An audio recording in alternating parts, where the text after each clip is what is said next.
Hello everyone, it is Christine here, and I hope you're having a lovely lead up to Christmas if you celebrate it, or just a lovely time of year if you don't.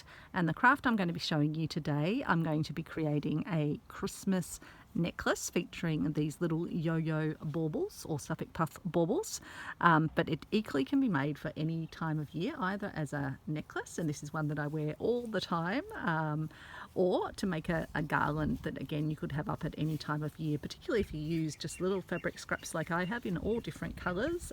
It's an any time of year, coordinates with anything. You can have them all close together as I do generally when I wear it as a necklace, or you can have them spaced out, and you can put it on a piece of plaited fabric, I guess a twine, like I've done here, and I've just made a loop at one end and a sort of a snail at the other end. I'm outside, so apologies if you're getting any of the breezy sound, and then this just hooks through like that, or it can also, this one I made nice and tight, so it can also just sort of sit flat on the back of my neck like that.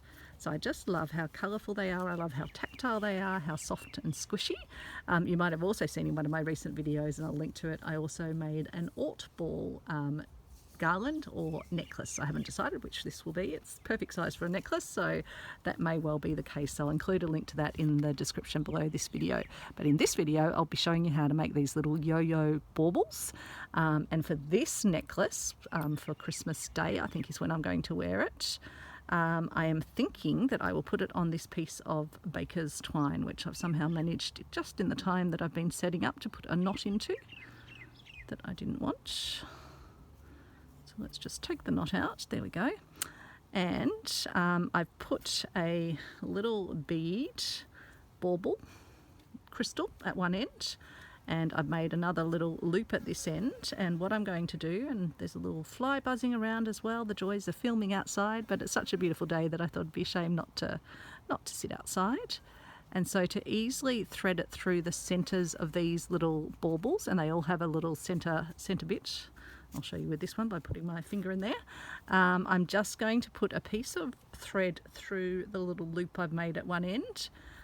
So I've got a piece of just regular sewing thread, which is going to make it easier to pull through rather than having to thread up my baker's twine, which is what I'm using for the necklace for this one.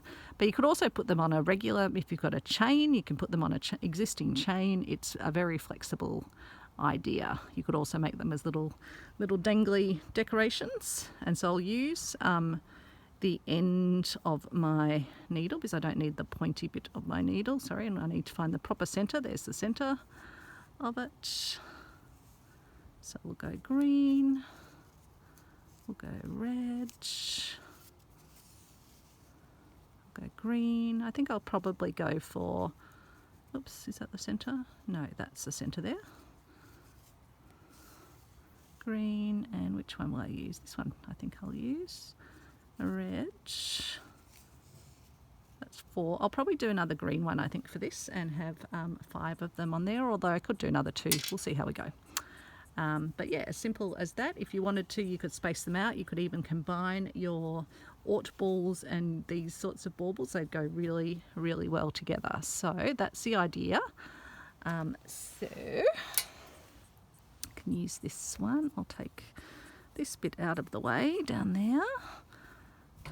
And I've just got some lovely vintage linens on my tray here, and thank you to my viewer who suggested when I'm working outside having a tray and having something sitting on it so that things don't roll around, and that was a great idea. So I'm going to be using the little clover Suffolk puff maker. So this is clover, it's 20 millimeters. It's, I think, their smallest one, well, the smallest that I have seen. You can make Suffolk puffs also from scratch, which I've showed in some of my other videos. But this just makes it super fast, and it's a great project just to use your small bits of a regular fabric, and that's what I'm doing today. So with the Suffolk puff maker, so we need to make 3 if we're making ones that are all the same colour like that, whereas on this one I mixed the colours up. And it is the Sunday before Christmas here. We've had a lovely walk with Travis in the sunshine. Beautiful day, not too hot here today. Thinking of folks here in our state of Victoria that are having bushfires in their region. The Grampians have had some and are still experiencing bushfire threatening areas, so there's lots of evacuation orders in place. So thinking about everyone at such a tricky time of year to be, I mean any time of year to find yourself having to flee your home, but sending love to everyone affected by bushfire, and sending love to everyone watching this video. Thank you so much for an incredible year of friendships and amazing community. That's what keeps me coming back. I love your comments. I love the chat. Even if I am slow sometimes to reply, like it has been over the last week. I think I had some comments from sort of 10 days ago that I hadn't replied to. I read them all at the time, and then I always come back and reply to every single comment, because the community is the important part of this. And I'm so looking forward to the new year. I have some really exciting ideas to share with you. So stay tuned for that. I might even put out a little video after Christmas with some of those, so that you know what's coming. So with the Suffolk Puff Maker, I put a little point, a little texture dot on where the top of it is, because that's where you start, and you actually line up the inner, and you can see there's a very faint texture mark there, and those two bits line up, and then in the first hole you actually go through twice. So once and then a second time through. And then you just work your way around through the holes, which are all lined up. If it doesn't click into place, then it means it's not lined up. And you don't have to buy clover. I think you can, and I'm just going to move the camera a smidge. You can get knockoff varieties of these little Suffolk Puff Makers as well. And I think, while I don't get a lot of things that are made with plastics, this is one thing that's very reusable, not single purpose, and it definitely just makes the whole process of making Suffolk Puffs or yo-yos so simple. And I've got these in each of the sizes. I actually bought these secondhand, so someone was selling their crafting supplies. But yeah, I think they'd be a good little investment if you are wanting to do slow stitching, because it's so lovely to be able to put Suffolk Puffs on your little slow stitch pieces or sewing pieces, or indeed to make these sorts of standalone crafts as well. So I'm back to the first hole, and I go through that as well at the end. So essentially that first hole has had 3 stitches through it, and then it's just as easy as flickering them out of here, and then you use your finger just to kind of let it fold in a bit on itself like that, and then you give it a nice pull tight and just let it kind of try and get it nice and sort of even in its gathers around. Just give it a bit of a squidge, a bit of a zhuzhu. And you like the little the little robin on the linen. I love that. I'd actually forgotten I had that linen. I was going through a box and I was like, oh, how sweet. And yeah, we'll have to get him out for Christmas, and he can travel with my Christmas linens. So that we have actually a few boxes of Christmas things that we get out each year, and so I'll pop my Christmassy linen things in there. And so once you've done it, I just put two knots in, or you can do 3. And then I put the thread inside the Suffolk Puff and cut it off, and then the thread will just sort of sit inside. So we need to make 2 more of these. So again, Suffolk Puff Maker, the little texture mark, line up without Travis's hair would be helpful. Line up this mark here, and you'll be able to tell when it's lined up because it will click into place. So at first it didn't click, now it is clicked into place, I think. And then I cut around. These are the lovely scissors I got at the Fleur Woods workshop. I've been lucky enough to attend 2 this year, which was just such a lovely thing. Sorry, the wind is blowing a bit again, so hopefully the camera's not going to pick too much of it up. But I thought, no, it's a shame to be upstairs today in the craft room when it is such a beautiful afternoon. So again, just put a knot in the end. And the other thing is I'm using a nice strong thread. This is actually one, again, I got it secondhand, but it's a quilting thread, and it is particularly strong. So that's just helpful when you're doing the pulling bit of the process. So again, do 2 stitches through the first bit. And yeah, if you're doing this without a Suffolk puff maker, all you need to do is cut yourself a circle and then do stitches around like I'm doing here, around the perimeter, and then pull it tight and make sure the sort of the raw edge folds in on itself. Some people actually fold the edge over as they stitch around,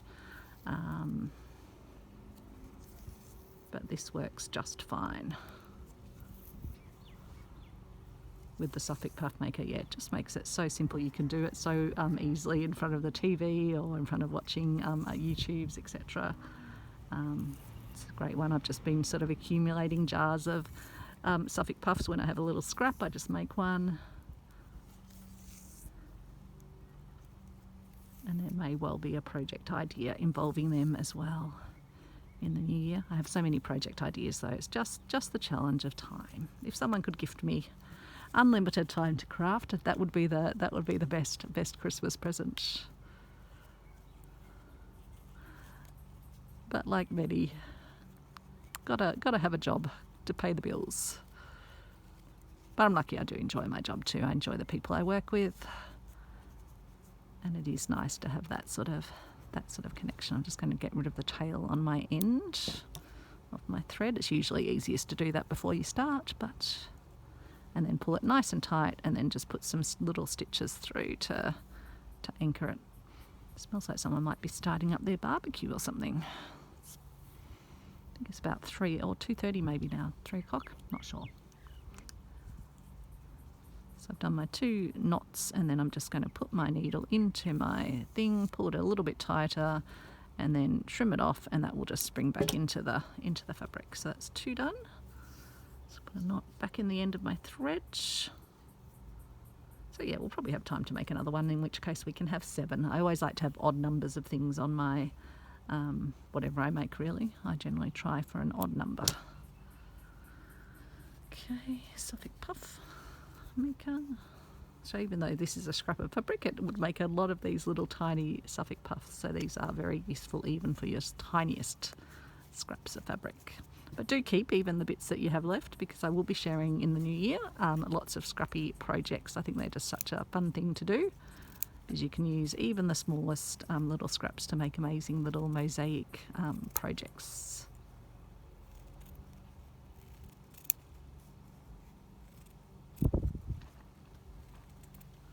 My scraps over there. So yesterday I was busy cooking, making all the traditional Christmas recipes that I make. So what did I do? I started the day with nuts and bolts, which are a family tradition. I think Dad used to buy them from our school fetes. A lady used to make them there, and they're Nutrigrain, which is a cereal here in Australia. Very sweet, very sugary, and they come in a little sort of a bolt shape. Is that what they? Yeah. And you combine it with savoury flavouring, so Worcestershire sauce. I use curry powder, cayenne pepper, garlic salt, butter, and then I also like to put sultanas or raisins in mine, and the traditional recipe also has mixed nuts, which I put in.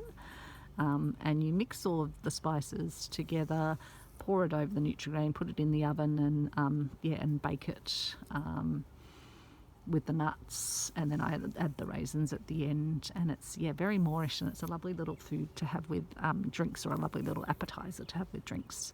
So that's specially made for Dad, but I love munching on it too. I think you might have a version in the United States. I've seen one that maybe you make with Chex or something. But yeah, that's one recipe. And then I made cheese, to a recipe of cheese straws. So it's like a cheese savoury, what we call a biscuit, but you'd call a cracker, I think.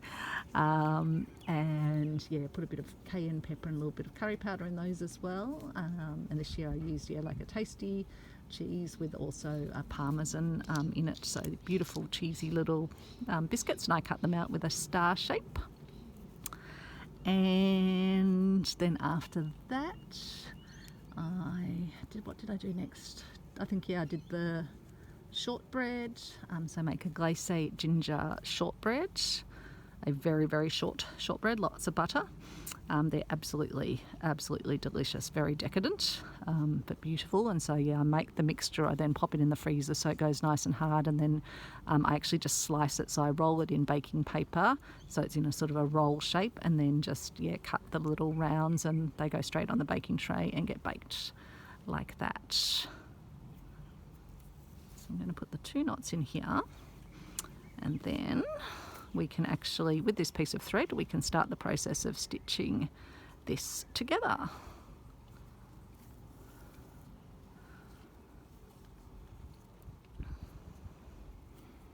So I'm going to use, probably doesn't really matter, but I'll use a sort of a ladder style stitch. So what I'll do is line them up. I'll come across from where my thread is, and then I'll just sort of work my way up, jumping across and basically creating like little rungs of a ladder with each stitch. And it's a good one. It's kind of almost invisible once you pull it tight at the end. And I just need to go a ways up the side just so that each side is going to get joined together of this Suffolk puff, but you need to leave enough of a room at the top for a little area where you can then thread through. So that's probably enough there. And so at this point I'll just show you, if I pull that nice and tight now, it's an invisible kind of stitch. So at that point I will put in an anchoring knot at the end just to get it nice and sort of securely held. So that's like that, and then I can pop my needle through the shape and do the next stitching of the next side together. So I'll just come through about equal at the sort of the top there, put the shape on like this, and because these patterns are sort of multi-directional, I don't need to worry about what way my little Suffolk puffs are sitting. I like to use quite small designs for the Suffolk puffs, although it doesn't really matter on this one. I just kind of used what I had in my scrap jar. But yeah, it's a lovely idea. I think it'd be nice to make, you could definitely make these for kids because they're obviously nothing that's going to cause them kind of, damage if they break off. But also equally adults. I have so many people comment on it when I wear it and say, oh, have you made that? Or where did you buy it from? And then I tell them that how easy they are to make. It's nice to have something that's a bit of a talking piece, talking statement that links back to your passion of crafting. And yesterday I also made biscotti, so I make cranberry and pepita. It used to be the recipe is for cranberry and pistachio, but I like the flavour of the pepitas, makes them nice and healthy, and the pistachio is quite expensive to get a decent quantity, and I like mine with lots of cranberry and lots of pepitas in it. And so that's a biscotti, a traditional Italian sort of hard biscuits. So you make first of all a loaf that you bake, and then you slice it up and then do a second baking. And they are absolutely delicious with like a cup of coffee or a drink or a dessert even. Like you can crumble them over some ice cream or have them with a little sundae, and they are lovely. I'll just keep going down here, and then I'll just have a look at how it's looking and see if we need to put any additional stitches in. But I'm pretty happy. Like, you can definitely go and make them a bit more stitched together if you so desire, but I think that's going to be a-okay.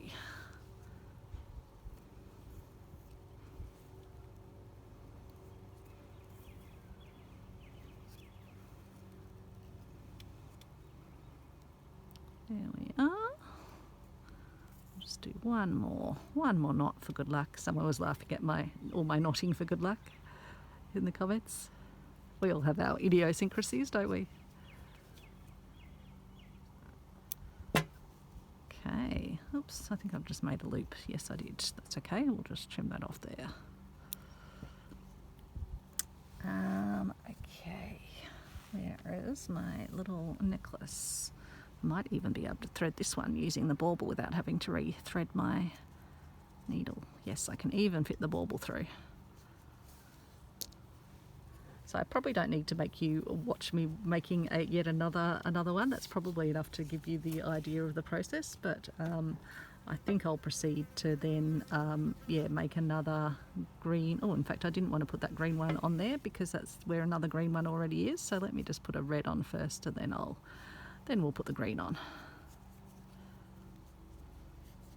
And what I'll probably do at the ends is put some extra little stitches in where I've tied the knots with the baker's twine, just to make sure that the ends stay closed. Sorry, there's a fly trying to fly around. Go away, fly. Even the flies love my necklaces. Hoping it's not going to be a flyy summer. So yeah, that is yeah, the beautiful little necklace. And then in this end, all I've done at this stage is just tied a little sort of slip knotty, which again, once I'm happy with the size of it, so I just need it to be just enough size that I can slip this little bauble through it. So I can even make it a bit tighter than that, I think, and pull it a bit tighter. And then I'll put a knot and some stitches through again, just to hold it tight. So I think it can still even be a smidge tighter. I mean, this necklace is probably big enough anyway that it doesn't even need to be actually undone, but I'd like to just have that option. And I think it's just nice to have an extra bit, so that's probably a smidge too tight. I think this should be about right. Goldilocks. Let's see, maybe it is still too tight, but I guess over time it will loosen a little bit. There we go, that's fine. And so with that through there, I'll just put an extra little knot in here, and then yeah, I will come in with some stitches into the baker's twine just to make sure my knots stay nice and secure. So I'll just trim that off for now, but we'll come in with the baker's twine, and likewise here on this one as well. But for now I will just cut the little endy bit off, and so that will just sit like that at the neck, which I think looks quite pretty. And then this will be the necklace, and again you could intersperse it with beads or whatever you like, or you can tie some little knots so that these stay in place, or put a little stitch in place, but I quite like when they're all sitting together like that. And yeah, I will just proceed probably to make another red for the end, although that does look quite nice, so maybe I don't need another one. Anyway, I hope you have a lovely Christmas if you're celebrating, or a special time if you are not. And thank you so much for all of your support and all of your community this year. And I will no doubt see you after Christmas at some point, probably before the new year, because I do have exciting things to tell you. So stay tuned. If you're not subscribed, consider subscribing. No compulsion, obviously. You're welcome here anytime at my virtual craft table, and I wish you all the best, safe and happy times. Thank you, everyone. Bye.